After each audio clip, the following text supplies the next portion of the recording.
Today, we're taking a look at the stud finder. Now, stud finder works by measuring the density. So if you start off right on a stud, then you're not going to get correct readings. So you're going to go side to side, and if you don't find a stud, then you're going to move over a few inches and then try again. Also, don't twist, and make sure that you keep it upright and place it on the wall before you press the button, as it actually measures the density and calibrates itself, hence why there is an issue if you start on a stud. Now, personally, I've always just used cheap stud finders. I have one borrowed from a friend that's a little bit more expensive than the one I'm used to, and it's supposed to find center for you. So you can go from left to right, and it'll find the edge of the stud and then the center.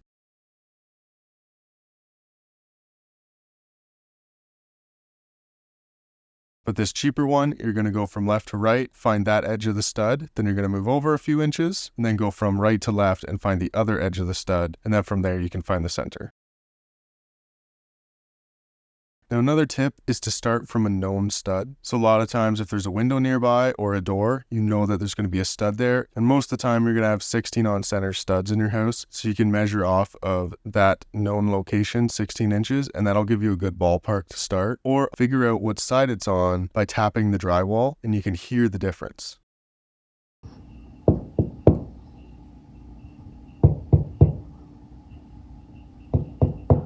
Now, one thing to look out for is your wiring. Now, if there's wiring in the wall, some of them have a built-in monitor that will beep at you and let you know that you're near a wire. But I've noticed that this isn't true with pipes. So since it's measuring density, if that pipe is a little bit too close to the wall, it may actually think that it's a stud, and this could cause a lot of problems if you decide to drill into a pipe.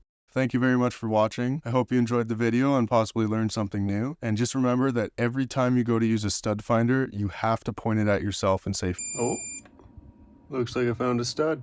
Just the unwritten rule. Thanks again for watching. Hope to see you in the next one.